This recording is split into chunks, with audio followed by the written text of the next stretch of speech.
तुमको निहारने को दिल ये चाहता है। प्रभु तुमको निहारने को दिल ये चाहता है। मन में उतारने को दिल ये चाहता है। तुम सामने हमारे, तुम साथ में हमारे, तुम सामने हमारे, तुम साथ में हमारे, तो भी पुकारने को दिल ये चाहता है। तुमको ओम शांति। मीठे बच्चे, तुम फिर से अपने ठिकाने पर पहुंच गए हो। మధురమైన పిల్లలు, మీరు మళ్ళీ మీ గమ్యానికి చేరుకున్నారు। तुमने बाप द्वारा रचयिता और रचना को जान लिया है, तो खुशी से रोमांच खड़े हो जाने चाहिए। మీరు తండ్రి ద్వారా రచయిత రచన గురించి తెలుసుకున్నారు, అందుకని మీకు సంతోషంతో రోమరోమము పులకించాలి। प्रश्न, इस समय बाप तुम बच्चों का श्रृंगार क्यों कर रहे हैं?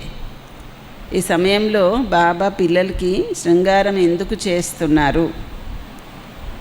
జవాబు, क्योंकि अभी हमें सज धज कर विष्णुपुरी ससुर घर में जाना है। ఎందుకంటే మనం ఇప్పుడు అలంకరించుకొని విష్ణుపురి అనగా మన అత్తవారింటికి వెళ్ళాలి। हम इस ज्ञान से सजकर विश्व के महाराजा महारानी बनते हैं। మనం ఈ జ్ఞానంతో అలంకరించుకొని విశ్వానికి మహారాజా మహారాణి అవుతాము। अभी संगम युग पर बाबा टीचर बनकर पढ़ा रहे हैं। ఇప్పుడు సంగం యుగంలో బాబా టీచర్ అయ్యి చదివిస్తున్నారు। పియర్ ఘర్ సే ససుర్ ఘర్ లే జానే కే లియే, పుట్టింటి నుంచి అత్తవారింటికి తీసుకెళ్ళడం కోసం। అంతే కదా, పుట్టింట్లో అమ్మాయి ఉంటే అన్నీ చదివించి బాగా పెంచి పెద్ద చేసి అత్తవారింటికి పంపిస్తారు కదా, అలాగే బాబా కూడా ఇప్పుడు మనకి చదివిస్తున్నారు। పుట్టింటి నుంచి అత్తవారింటికి పంపించడానికి మన విష్ణుపురియే మనకి అత్తవారిల్లు అన్నమాట। పాట, ఆఖిర్ వహ దిన్ ఆయా ఆజ్, ఆఖరికి ఆ రోజు రానే వచ్చింది। ఓం శాంతి। मीठे मीठे स्वीट चिल्ड्रन, मीठे मीठे सिकिलदे बच्चों ने गीत सुना। మధురాతి మధురమైన స్వీట్ చిల్డ్రన్, పిల్లలు, మధురాతి మధురమైన అపురూపమైన పిల్లలు పాట విన్నారు కదా। तुम बच्चे ही जानते हो कि आधा कल्प जिस माशूक को याद किया आखिरीन वह मिले है। మీకు మాత్రమే తెలుసు అర్ధకల్పం నుంచి ఏ ప్రియుణ్ణి తలుచుకున్నామో ఆఖరికి ఆయన వచ్చి మనని కలుసుకున్నారు అని। दुनिया यह नहीं जानती कि हम कोई आधा कल्प भक्ति करते हैं, माशुक बाप को पुकारते हैं। ప్రపంచంలో వాడు ఎవరికి తెలియదు మనము అర్ధకల్పం నుంచి భక్తి చేస్తున్నామని, ప్రియమైనటువంటి తండ్రిని పిలుస్తూ ఉన్నామని। ఆయన ప్రియుడు, మనమందరూ ప్రేయస్సులు, ఈ విషయం కూడా ఎవరికీ తెలియదు। బాబా అంటారు, రావణాసుడు మిమ్మల్ని పూర్తిగా తుచ్చబుద్ధిగా చేసేశాడు, ముఖ్యంగా భారతవాసీల్ని। మీరు దేవీ దేవతలుగా ఉండేవాళ్ళు ఈ విషయాన్ని కూడా మర్చిపోయారు, అంటే మరి తుచ్చబుద్ధి అయిపోయినట్టే కదా। మేము దేవీ దేవతలు అన్న విషయాన్ని కూడా మర్చిపోయారు। తన ధర్మాన్ని మర్చిపోవడము తుచ్చబుద్ధి వాళ్ళ పనే। ఇప్పుడు కేవలము మీరు మాత్రమే తెలుసుకున్నారు, మేము భారతవాసీలు స్వర్గవాసిగా ఉండేవాళ్ళము అని। ఈ భారతదేశము స్వర్గంగా ఉండేది కదా. కొద్ది సమయమే గడిచింది. 1250 సంవత్సరాలు సత్యయుగం ఉండేది. తర్వాత 1250 సంవత్సరాలు రామరాజ్యం నడిచింది. ఆ సమయంలో అపారమైన సుఖం ఉండేది. సుఖాన్ని గుర్తు చేసుకొని ఎలా ఉండాలి? రోమరోమము నిలబడిపోవాలి. అంతే కదా. ఏదైనా చాలా సంతోషమైన విషయము అలాంటివి వింటే రోమరోమం నిలబడిపోతుంది కదా. సుఖాన్ని గుర్తు చేసుకొని రోమరోమం నిలబడిపోవాలి. సత్య త్రేతాయుగాలు గడిచిపోయాయి. సత్యయుగం ఆయువు ఎంత ఉండేది అది కూడా ఎవరికీ తెలియదు. లక్షల సంవత్సరాలు ఎలా అవుతుంది? ఇప్పుడు బాబా వచ్చి వివరిస్తున్నారు, మిమ్మల్ని మాయ ఎంత తుచ్చబుద్ధిగా చేసేసింది. ప్రపంచంలో ఎవరు తనని తాను తుచ్చబుద్ధి అని అనుకోవడం లేదు. మీకు తెలుసు, నిన్నటి వరకు మనం కూడా తుచ్చబుద్ధిగానే ఉండేవాళ్ళం. ఇప్పుడు బాబా నుంచి బాబా ఎంత దివ్యబుద్ధి ఇచ్చారంటే రచయిత రచన యొక్క ఆది మధ్య అంత్యాన్ని మనము తెలుసుకున్నాము. నిన్న మనకి తెలిసేది కాదు, ఈరోజు తెలుసుకున్నాము. ఎంతెంత తెలుసుకుంటూ ఉంటామో అంత సంతోషంగా రోమరోమము పులకించాలి. అంటే జ్ఞానాన్ని తెలుసుకునే కొద్దీ సంతోషంతో రోమరోమము పులకించాలి. మళ్ళీ మనము మన స్థానానికి చేరుకున్నాము అని. తప్పకుండా బాబా మనకు స్వర్గ రాజ్యాన్ని ఇచ్చారు. మళ్ళీ మనమే దాన్ని పోగొట్టుకున్నాము.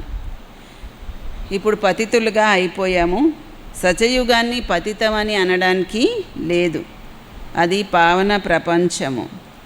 మనుషులు అంటారు, ఓ పతిత పావన రా అని. రావణ రాజ్యంలో పావనులు ఉన్నతమైన వాళ్ళు ఎవరు లేరు. ఉన్నతోన్నతమైన తండ్రికి పిల్లలు అయ్యారు. మీరు కూడా ఉన్నతంగా అయ్యారు. ఉన్నతమైన తండ్రికి పిల్లలయ్యి మీరు ఉన్నతంగా అయ్యారు.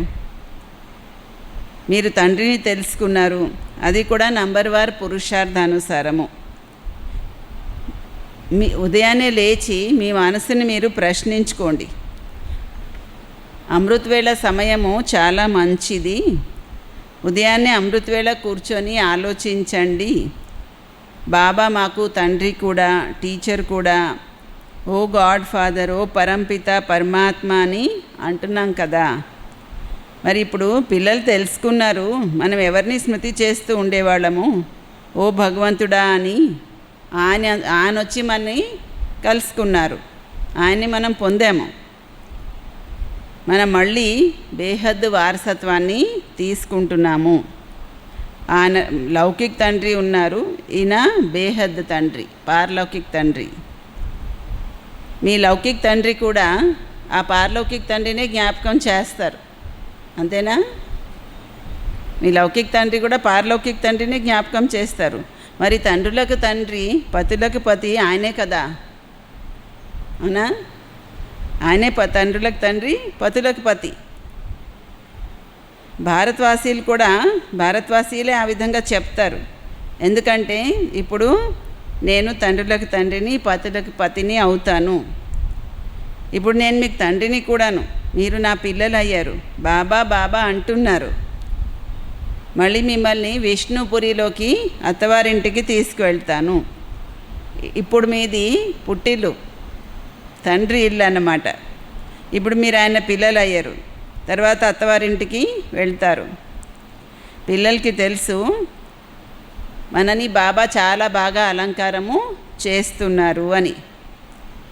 ఆత్మకి కదా అలంకారం చేస్తున్నారు, ఆత్మక శరీరానిక? ఆత్మకు చేస్తున్నారు బాబా అలంకారం. ఇప్పుడు మీరు పుట్టింట్లో ఉన్నారు కదా, మీకు చదివిస్తారు, జ్ఞానంతో అలంకరిస్తారు. తర్వాత మీరు విశ్వ మహారాజా మహారాణిగా అవుతారు. మీరు ఇక్కడికి వచ్చింది విశ్వ యజమానిగా అవ్వడం కోసము. భారతవాసీలైన మీరు విశ్వ యజమానిగా ఉండేవాళ్ళు. అప్పుడు సత్యయుగం ఉండేది. ఇప్పుడు మీరు మేము విశ్వ యజమానులు అని చెప్తారా? ఇప్పుడేం విశ్వ యజమానిగా లేరు కదా. ఇప్పుడు మీకు తెలుసు భారతవాసీలు కలియుగానికి యజమానులు అయ్యారు. సత్యయుగంలో విశ్వ యజమానులేం కాదు, స్వర్గానికి యజమానులేం కాదు కదా. మనమైతే కలియుగంలో లేము, సత్యయుగంలో లేము, సంగమయుగి. మళ్ళీ మనము సత్యయుగంలో మొత్తం విశ్వానికి యజమానిగా అవుతాము. ఈ విషయాలు పిల్లల బుద్ధిలో ఉండాలి. మీకు తెలుసు, విశ్వరాజ్యం ఇచ్చేటువంటి తండ్రి వచ్చారు అని తెలుసా? విశ్వరాజ్యాధికారం ఇచ్చే తండ్రి వచ్చారు అని. ఇప్పుడు సంగమయుగంలో ఆయన వచ్చారు. జ్ఞానదాత ఒకే ఒక తండ్రి తప్ప వేరే మనుషుల్ని కూడా జ్ఞానదాత అని అనరు. ఎందుకంటే పారలౌకిక తండ్రి దగ్గర ఎంత జ్ఞానం ఉందంటే ఆ జ్ఞానంతో విశ్వానికి అంతటికీ సద్గతి వస్తుంది. తత్వాల సహితంగా అన్నిటికీ సద్గతి వస్తుంది. మనుషుల దగ్గర సద్గతి పొందేటువంటి జ్ఞానము లేదు. ఈ సమయంలో మొత్తం ప్రపంచము తత్వాల సహితంగా తమో ప్రధానంగా ఉంది. మనుషులు కూడా తమో ప్రధానంగానే ఉన్నారు. కొత్త ప్రపంచం అంటేనే సత్యయుగము. అందులో దేవీ దేవతలు ఉండేవాళ్ళు. తర్వాత రావణాసుడు గెలుచుకున్నాడు. ఇప్పుడు మళ్ళీ బాబా అవతరించారు. పిల్లలు ఏమంటారంటే మేము బాబ్ దాదా దగ్గరికి వెళ్తున్నాము అని.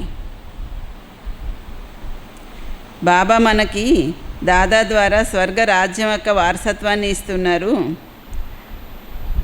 తండ్రి అయితే స్వర్గ రాజ్యం ఇస్తారు, ఇంకేమి ఇస్తారు?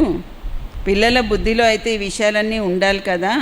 కానీ మాయ మరిపించేస్తుంది. స్థాయిగా సంతోషము ఉండనివ్వదు. చక్కగా చదివించే వాళ్ళే ఉన్నత పదవి పొందగలుగుతారు. క్షణంలో జీవన్ముక్తి వస్తుంది. గుర్తించడం కూడా ఒకసారి గుర్తిస్తాం అంతే. ఇప్పుడు గుర్తించాం, మళ్ళీ రేపు గుర్తిస్తాం, మళ్ళీ ఎల్లుండి గుర్తిస్తామా ఏంటి? గుర్తించడం కూడా ఒకసారి గుర్తిస్తాము తండ్రిని. ఆత్మలందరికీ తండ్రి ఒక్కడే.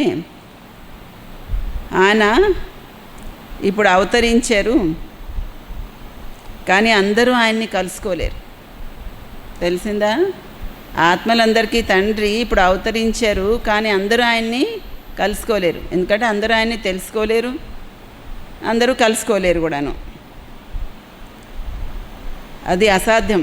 అందరూ ఆ పారలౌకిక తండ్రిని కలుసుకోవడం అన్నీ అవ్వదు. బాబా అయితే చదివించటానికి వస్తారు. మీరందరూ కూడా టీచర్సే. గీతా పాఠశాల అంటారు కదా, ఈ పదం అయితే కామన్గా ఉంది, సాధారణంగా ఉంది. కృష్ణుడు గీతా చెప్పాడని అంటారు. ఇది ఆ కృష్ణుడి యొక్క గీతా పాఠశాల కాదు కదా. అక్కడ ఎక్కడైనా గీతా మందిరాలు ఉంటాయనుకోండి, అక్కడ కృష్ణుడి విగ్రహం పెడతారు. ఎందుకంటే కృష్ణుడే గీత చెప్పారని వాళ్ళ అభిప్రాయం కదా. ఇది అలాంటి గీతా పాఠశాల కాదు కదా.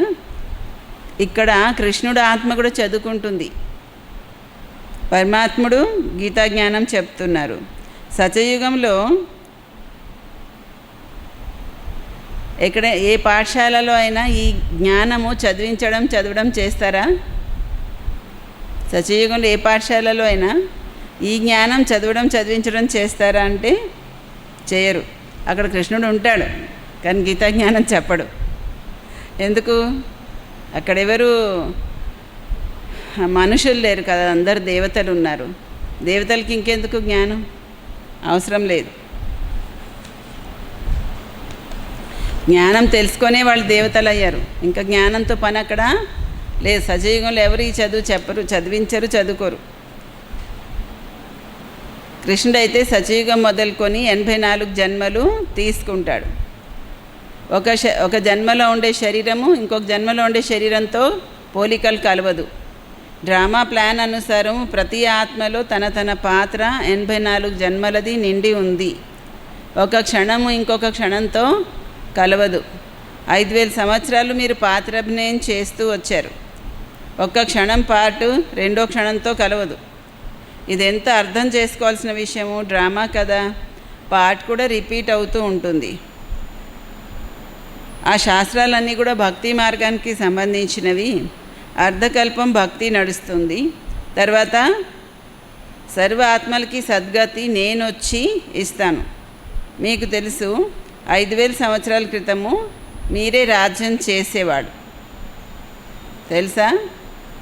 5000 సంవత్సరాల క్రితం మీరే రాజ్యం చేసేవాళ్ళు. సద్గతిలో ఉండేవారు. దుఃఖం నామరూపాలు కూడా లేదు అప్పుడు. ఇప్పుడైతే చాలా దుఃఖాలు ఉన్నాయి.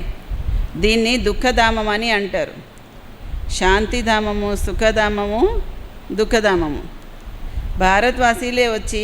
భారతవాసీలకే వచ్చి సుఖధామానికి దారి చూపిస్తాను. కల్పకల్పము మళ్ళీ నేను రావాల్సి ఉంటుంది. అనేక సార్లు వచ్చాను, వస్తూనే ఉంటాను. ప్రతి కల్పంలోనూ వస్తూనే ఉంటాను. దీనికి అంతం అనేది లేదు.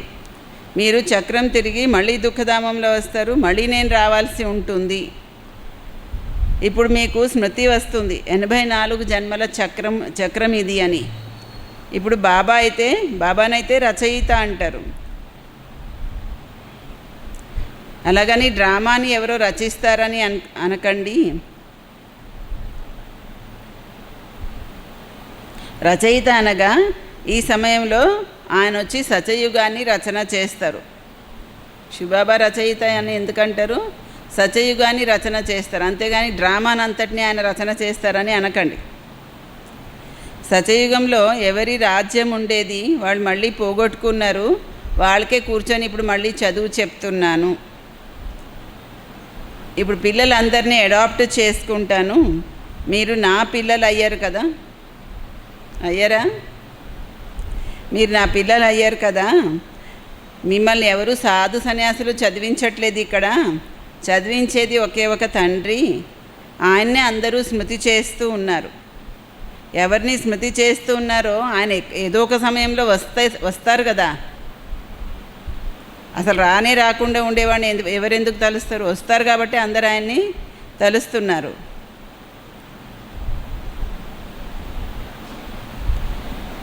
ఆ పతిత పావనుడైన తండ్రి తప్పకుండా వస్తారు కదా. ఈ విషయం కూడా ఎవరికి అర్థం అవ్వట్లేదు. అసలు మేము ఎందుకు ఆయన్ని ఇంతకాలం నుంచి తలుస్తున్నాము అని. ఎందుకు తలుస్తున్నారు అంటే ఆయన వచ్చారు, ఒకప్పుడు పావనంగా చేశారు, ఇప్పుడు కూడా వస్తారు కాబట్టి అందరూ ఆయన్ని తలుస్తారు. ఇప్పుడు వచ్చారు కూడాను. క్రైస్ట్ని ఎవరు కూడా మళ్ళీ రావాలని అనరు. జ్ఞానదాతని మాత్రం మళ్ళీ రావాలి, మళ్ళీ జ్ఞానం చెప్పాలని అంటారు. ధర్మగ్లాని జరిగినప్పుడల్లా మళ్ళీ రావాలని అంటారు కదా. క్రైస్ట్ని అంటారు అలాగా? అనరు.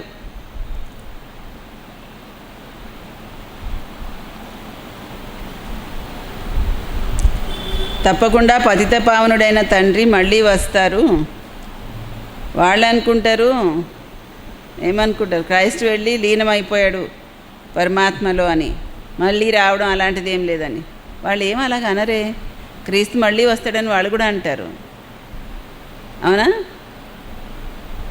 క్రీస్తు వెళ్ళి పరమాత్మలో లీనమైపోయాడని వాళ్ళు ఏం చెప్పరు. క్రీస్తు ఒకవేళ వెళ్ళిపోయినా సరే, వెళ్ళిపోయాడని చెప్పినా సరే మళ్ళీ వస్తాడని అంటున్నారు వాళ్ళు. అయితే అప్పుడు పరమాత్ముడు క్రీస్తు ద్వారా చెప్పించి ఉంటాడు నేను మళ్ళీ వస్తాను అని. వాళ్ళు అనుకుంటారు క్రీస్తు వస్తాడని. క్రీస్తు కాదు, పరమాత్మ వస్తారు కదా. వచ్చారు కదా. ఎవరిని గురించి అయితే మళ్ళీ వస్తాడని చెప్తున్నారో ఆయన వచ్చాడు ఇప్పుడు. క్రీస్తు ఇంకా మళ్ళీ వచ్చేది ఏమీ లేదు. మళ్ళీ రావడం అన్న ప్రశ్న లేదు క్రీస్తు అంటున్నారు బాబా. అంటే మీకు అర్థమైంది ఈ పాయింట్. క్రీస్తు ఎక్కడున్నాడు ఇప్పుడు? క్రీస్తు ఎక్కడున్నాడంటే ఆయన ఈ సృష్టిలో అవతరించిన దగ్గర నుంచి పునర్జన్మలు తీసుకుంటూ ఇక్కడే ఉన్నాడు. మళ్ళీ రావడం ఏంటి? వాడు లీనమైపోయాడని అనుకుంటారు. ఏం లీనమైపోలే, పరంధామానికి వెళ్ళిపోయి ఇక్కడికి వచ్చిన వాళ్ళందరూ డ్రామా చివరి వరకు ఇక్కడే పాత్రాభినయము చేయవలసి ఉంటుంది. కాబట్టి ఆయన కూడా ఇక్కడే ఆ ధర్మంలోనే ఏదో రూపంలో ఉన్నాడు. ఆ మధ్య ఒక మురళిలో బాబా చెప్పారు మీరాబాయి కూడా ఇక్కడే జ్ఞాన మార్గంలో బ్రాహ్మణ పరివారంలో ఉండి ఉంటుందని. విన్నారా? నేనే చదివిన ఆ మురళి. విన్నారా? మీరాబాయి ఎంత భక్తురాలు ఉండింది. మీరాబాయి కూడా ఇక్కడే బ్రాహ్మణ పరివారంలోనే ఉండి ఉంటుంది అన్నారు బాబా. నాకు ఆ పాయింట్ విని చాలా ఖుషి వచ్చింది. మీరాబాయి కూడా జ్ఞాన మార్గంలోనే బ్రాహ్మణ పరివారంలోనే ఉండి ఉంటుంది అని బాబా చెప్తుంటే. క్రీస్తు జ్ఞానంలో ఉండి ఉంటాడా? లేదు, ఆయన వాళ్ళ ధర్మంలో ఉంటాడు. ఆయన మన దేవతా ధర్మం కాదు కదా. వాళ్ళ ధర్మం వేరు, ఆయన ఆ ధర్మానికి ధర్మస్థాపకుడు, ఆ ధర్మంలోనే ఉంటాడు. ఏ పోపుగానో ఏదోగానో ఉంటాడు, ఏ ఫాదర్గానో ఉంటాడు ఆయన.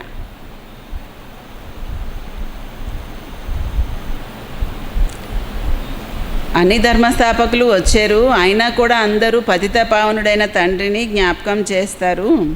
మళ్ళీ మా అందరికీ ఆత్మలకి వారసత్వాన్ని ఇవ్వమని ఇప్పుడు మీకు స్మృతి వచ్చింది. బాబా అవతరించారు, కొత్త ప్రపంచాన్ని స్థాపన చేస్తారు.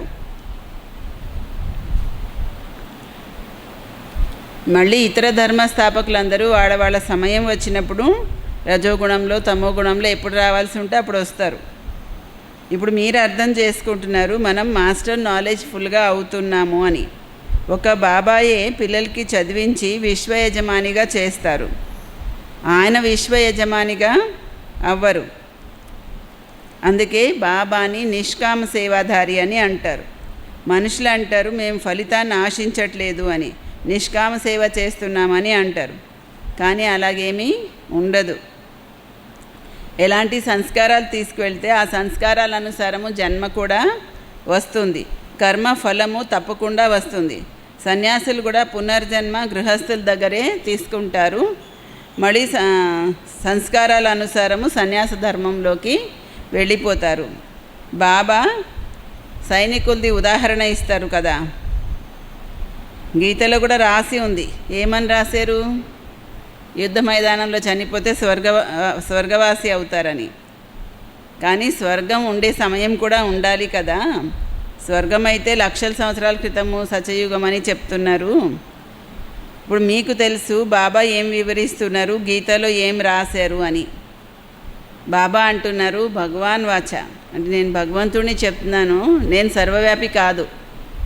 మీరు నమ్మితే నమ్మండి, లేకపోతే లేదు మీ ఇష్టం. కానీ భగవంతుడు స్వయంగా ఏం చెప్తున్నారు? నేను సర్వవ్యాపి కాదు. బాబా అంటున్నారు నన్ను నేనే తిట్టుకుంటానా ఏంటి? నేను సర్వవ్యాపిని, కుక్కలో ఉన్నా పిల్లిలో ఉన్నాను, నన్ను నేను తిట్టుకుంటానేంటి? మీరు నన్ను జ్ఞానసాగరుడని చెప్తున్నారు, మరి నన్ను నేను ఆ విధంగా ఎలా చెప్తాను? ఎంత అసత్యం అది. జ్ఞానం అయితే ఎవరికీ తెలియదు. సన్యాసులు మొదలైన వాళ్ళకి ఎంత గౌరవం ఉంటుంది, వాళ్ళు పవిత్రులు కాబట్టి. సత్యయుగంలో ఎవరు గురువులు అలాగా ఉండరు. ఇక్కడైతే స్త్రీకి ఏం చెప్తారు? పతియే నీకు గురువు, ఈశ్వరుడు, వేరెవరు గురువు లేరు అని చెప్తారు. భక్తి సతోప్రధానంగా ఉన్నప్పుడు ఆ విధంగా చెప్పేవారు, చెప్పినా వినేవారు. సత్యయుగంలోనైతే అంటే అప్పుడు పతి కూడా గురువు ఎంత మంచి దారి చూపిస్తాడో, అలాగా అప్పుడు సతోప్రధాన భక్తి ఉన్నప్పుడు పరివారంలో పతి కూడా ఇంట్లో అందరికీ అంత మంచిగా దారి చూపించేవాడు కాబట్టి అప్పుడు చెప్పిన అర్థం ఉంది. ఇప్పుడు అందరూ తమ ప్రధానం భ్రష్టాచారి అయిపోయిన తర్వాత పతి గురువు ఈశ్వరుడు రైటా? రైట్ కాదు. సత్యయుగంలోనైతే గురువు ఎవరు లేరు. బాబా అంటున్నారు భక్తి ప్రారంభంలో కూడా గురువులు లేరంట. సత్యయుగంలో కూడా గురువులు లేరు, భక్తి ప్రారంభంలో కూడా గురువులు లేరు. పతియే సర్వస్వం అని చెప్పేవారు, గురువు అని చెప్పేవారు కాదు. సమయంలో ద్వాపరయుగంలో కూడా ఏం చెప్పేవారు? స్త్రీకి కూడా పతియే నీకు సర్వము అని. అంతేగాని పతియే గురువు అని మాత్రం చెప్పాడు. గురువు అన్న పదమే ద్వాపరయుగం మొదట్లో కూడా లేదు. ఈ విషయాలన్నీ కూడా ఇప్పుడు మీకు అర్థమవుతున్నాయి. కొందరు మనుషులైతే బ్రహ్మకుమారిల పేరు విని భయపడిపోతారు, ఎందుకంటే వీళ్ళు అన్నయ్య అక్కయ్యలుగా చేసేస్తారని అంటారు. మనం చేయడం ఏంటి? వాళ్ళు వెళ్ళి దేవాలయంలో భార్య కూడా భగవంతుడా తండ్రి అంటుంది, భర్త కూడా భగవంతుడా తండ్రి అంటున్నారు. వాళ్ళు ఇద్దరు ఏమవుతారు? సోదరులే కదా. మరి ఎందుకు అంటున్నారు? అక్కడ అనకూడదు కదా. ఈయన భగవంతుడా తండ్రి అంటుంటే భార్య ఏమన్నా మామగారు అంటుందా దేవుణ్ణి? అనట్లేదు కదా. మనం చేయడం ఏంటి కొత్తగా అన్న చెల్లెలు? అక్కడ ఉన్నదే అదే ఉంది. కాకపోతే ఇప్పుడు మనం వివరిస్తున్నాం, అది నచ్చట్లేదు ఆడికి. ప్రజాపిత బ్రహ్మ యొక్క సంతానం అవడం అయితే చాలా మంచిదే కదా. బ్రహ్మ కుమారి కుమారులే స్వర్గ వారసత్వాన్ని తీసుకుంటారు. ఇప్పుడు మీరు తీసుకుంటున్నారు. మీరు బ్రహ్మ కుమారి కుమారులు అయ్యారు. ఇద్దరు అంటారు అవును మేము సోదరులు అని. మనం అంగీకరిస్తాం. జ్ఞానం అర్థం చేసుకొని మనకేం మొహమాటం లేదు. మేము భగవంతుడి పిల్లలు, సోదరులు అవును అని అంగీకరిస్తాం. శరీర భ్రాంతి వికారాల యొక్క వాసన తొలగిపోతుంది సోదరీ సోదరులని అంగీకరించడం వల్ల. మనం ఒక తండ్రి పిల్లలు సోదరీ సోదరులు వికారాల్లో పడకూడదు, మహాపాపం అని బాబా చెప్తారు. ఇది పవిత్రులుగా అవ్వడం కోసము సంగమ యుగంలో డ్రామాలో ఈ యుక్తి బాబా రచించారు. ఒక జన్మ పవిత్రులైతే ఈ పవిత్రత యొక్క సంస్కారాలు 21 జన్మల వరకు ఉంటాయి మీలో. ఈ ఒక జన్మ పవిత్రులు అవడానికి నేను ఈ యుక్తి చెప్తున్నాను అంటున్నారు బాబా. తప్పేముంది? పవిత్రులు అవడానికి యుక్తి చెప్తున్నారు, చెడిపోవడానికి యుక్తి చెప్పట్లేదు కదా బాబా. మీరు సోదరీ సోదరులని చెప్పినా ఏం చెప్పినా పవిత్ర భావాల కోసం చెప్తున్నారు తప్ప చెడు భావాల కోసం అయితే ఏం చెప్పట్లేదు కదా. పవిత్రులుగా ఉండే యుక్తి డ్రామాలో ఉంది. సన్యాసులది కూడా నివృత్తి మార్గం కదా, మీరైతే ప్రవృత్తి మార్గంలో ఉండేవాళ్ళు. ఇప్పుడు మీరు ఈ చీచీ ప్రపంచం యొక్క రీతి రివాజులు అన్నింటినీ వదిలిపెట్టి ఈ పాత ప్రపంచాన్నే మర్చిపోవాలి. మీరు స్వర్గ యజమానిగా ఉండేవాళ్ళు. మళ్ళీ రావణాసుడు మిమ్మల్ని ఎంత చీచీగా తయారు చేశాడు, ఇవన్నీ కూడా బాబా మీకు వివరిస్తున్నారు. ఎవరైనా మేము 84 జన్మలు ఉంటాయి అని ఎలా ఒప్పుకోవాలి అని అడిగారు అనుకోండి, మీరు అయితే మీరు ఏం చెప్పండి అంటే 84 జన్మలు అని మేము రైటే చెప్తున్నాం కదా, ఇప్పుడు అందులో నష్టం ఏమొచ్చింది? ఎన్నో 84 లక్షల జీవరాశులు అవన్నిటికంటే 84 జన్మలు మనిషి జన్మలు అంటే మంచిదే కదా, మీకు ఏం నష్టం అందులో అని అడగండి. అంతే కదా. భక్తి మార్గంలో ఏం చెప్పారు? 84 లక్షల జీవరాశులు అని చెప్పారు. దానికంటే ఇది మంచిదే కదా. ఒకవేళ 84 జన్మలు తీసుకున్న వాళ్ళు కాకపోతే ఈ జ్ఞానం కూడా వాళ్ళకి అర్థం కాదు, వాళ్ళు నిలబడరు. వీళ్ళు దేవతా ధర్మంలో వాళ్ళు కాదని స్వర్గంలో రాలేరని అర్థమైపోతుంది. ప్రజలలో కూడా తక్కువ పదవి పొందుతారు, ప్రజల్లో కూడా మంచి పదవి తక్కువ పదవి కూడా ఉంటుంది. ఈ విషయాలన్నీ ఎక్కడ శాస్త్రాలలో లేవు. భగవంతుడు వచ్చి రాజ్యాన్ని స్థాపన చేస్తారు.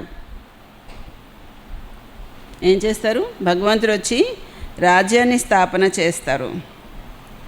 శ్రీకృష్ణుడు వైకుంఠానికి యజమానిగా ఉండేవాడు. స్థాపన బాబా చేస్తారు. బాబా గీత వినిపించారు. ఆ గీతా జ్ఞానం ద్వారా ఈ కృష్ణుడు కూడా అంత ఉన్నత పదవి పొందాడు. తర్వాత అంటే ఉన్నత పదవి పొందిన తర్వాత ఇంకా చదవడం అన్న ప్రశ్న ఉండదు. మీరు చదువుకొని ఉన్నత పదవి దేవతా పదవి పొందుతారు. మళ్ళీ తర్వాత కూడా గీతా జ్ఞానం చదువుతారా? ఈ చదువుకొని జ్ఞానం యొక్క చదువుకొని దేవతా పదవి పొందిన తర్వాత కూడా మళ్ళీ చదువుతారా ఏంటి? ఏం లేదు. సజీవంగా వెళ్తారు, ఇంక జ్ఞానాన్ని మర్చిపోతారు అంతే. చాలా వండర్ఫుల్ విషయం కదా. ఇక్కడ చదువుకుంటున్నారు, జ్ఞానం వింటున్నారు, సజీవంగా వెళ్ళాక ఇంక చదివించడం ఏమీ ఉండదన్నమాట. జ్ఞానం ద్వారా సద్గతి లభిస్తుంది. ఎవరెంత పురుషార్థం చేశారో అంత ఉన్నత పదవి పొందుతారు. గత కల్పంలో ఎంత పురుషార్థం చేశారో అంతే ఇప్పుడు కూడా చేస్తూ ఉంటారు. సాక్షిగా ఉండి చూస్తూ ఉండాలి. టీచర్ని కూడా చూడాలి. వీళ్ళు మాకు చదివించారు, మేము వీళ్ళకంటే కూడా తెలివైన వాళ్ళు అయిపోవాలని అనుకోవాలట. అంతే కదా. లౌకికంలో కూడా టీచర్ చదువు చెప్తారు. ఆ టీచర్ దగ్గర చదువుకున్న స్టూడెంట్స్ పెద్ద వాళ్ళ పదవులలోకి వెళ్ళిపోతారు కదా. వెళ్ళరా? టీచర్ లాగే ఉంటాడు, కానీ టీచర్ దగ్గర చదువుకున్న వాళ్ళు కలెక్టరు, పెద్ద కమిషనరు అయిపోతారు కదా. అలాగే మీరు ఏమనుకోవాలి? టీచర్ కంటే కూడా మేము ఉన్నత పదవి పొందాలని అనుకోవాలి. అవకాశం అయితే చాలా ఉంది, ప్రయత్నం చేయాలి ఉన్నతంగా తయారవ్వడానికి. ముఖ్య విషయము తమో ప్రధానం నుండి సతో ప్రధానం అవ్వడం. ఇది అర్థం చేసుకోవాల్సిన విషయం కదా. గృహస్థ వ్యవహారంలో కూడా ఉండాలి, బాబాని స్మృతి చేయాలి, పావనంగా కూడా అవ్వాలి. ఎంత బాబాని స్మృతి చేస్తే అంత పావనం అవుతారు. ఇక్కడ అందరూ పతితులుగా ఉన్నారు. ఇక్కడ అంతా దుఃఖం ఉంది. సుఖం యొక్క రాజ్యం ఎప్పుడు ఉండేది కూడా ఎవరికి తెలియదు. దుఃఖంలో ఓ భగవంతుడా, ఓ రామా అని అంటారు.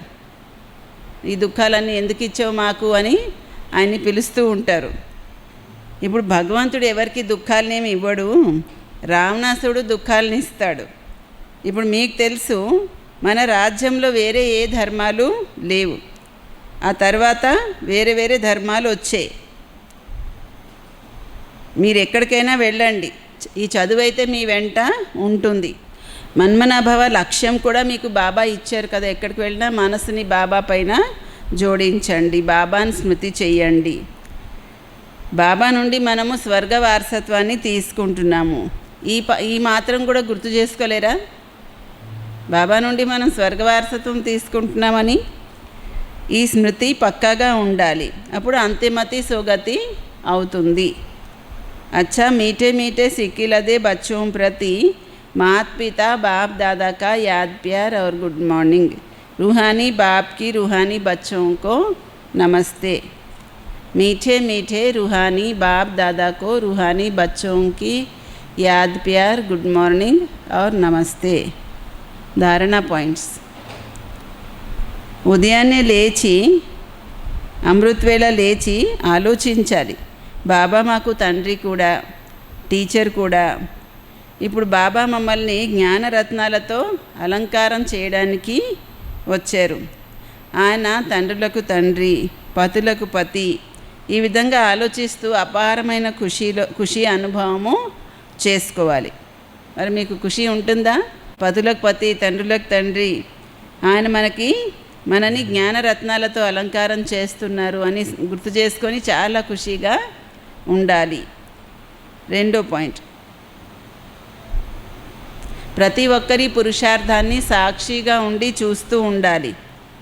ఉన్నత పదవి పొందడానికి మార్జిన్ ఉంది, అందుకే తమో ప్రధానం నుండి సతో ప్రధానంగా అవ్వాలి. మీరు ఎంత ఉన్నతంగా అవ్వాలంటే అంత అయ్యే అవకాశం ఉంది. పురుషార్థం చేయాలి. వరదానము, సంగమ యుగంలో ప్రత్యక్ష ఫలం ద్వారా శక్తిశాలిగా అయ్యేటువంటి సదా సమర్థాత్మ భవ. సంగమ యుగంలో బేహద్ సేవకి నిమిత్తమయ్యే ఆత్మలకి నిమిత్తమైనందుకు గాను ప్రత్యక్ష ఫలము శక్తి యొక్క ప్రాప్తి కలుగుతుంది. నిమిత్తమైనందుకు గాను శక్తి ప్రాప్తిస్తుంది. ఈ ప్రత్యక్ష ఫలమే శ్రేష్ఠ యుగం యొక్క ఫలము. ఇటువంటి ఫలం తినేటువంటి శక్తిశాలి ఆత్మ ఎలాంటి పరిస్థితిపైనైనా సహజంగా విజయాన్ని పొందగలరు.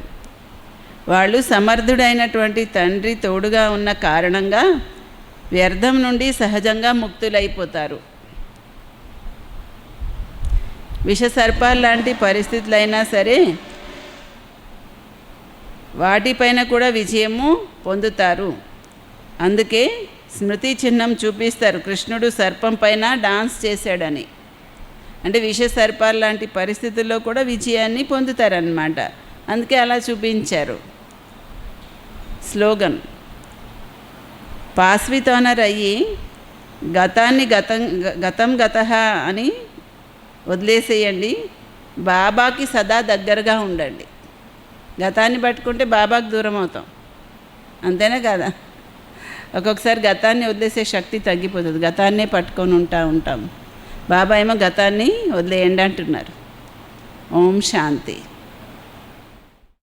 तुमको निहारने को दिल ये चाहता है,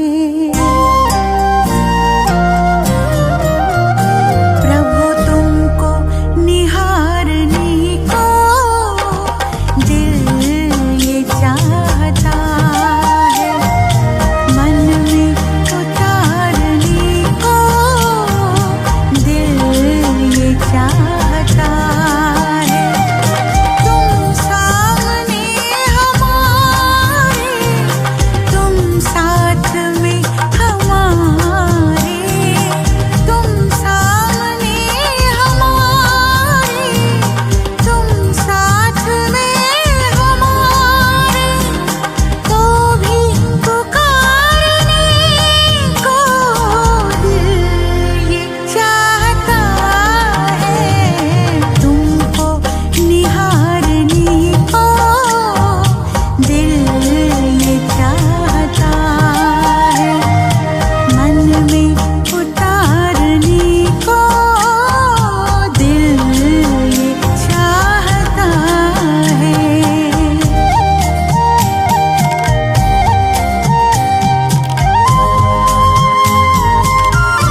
सत्संग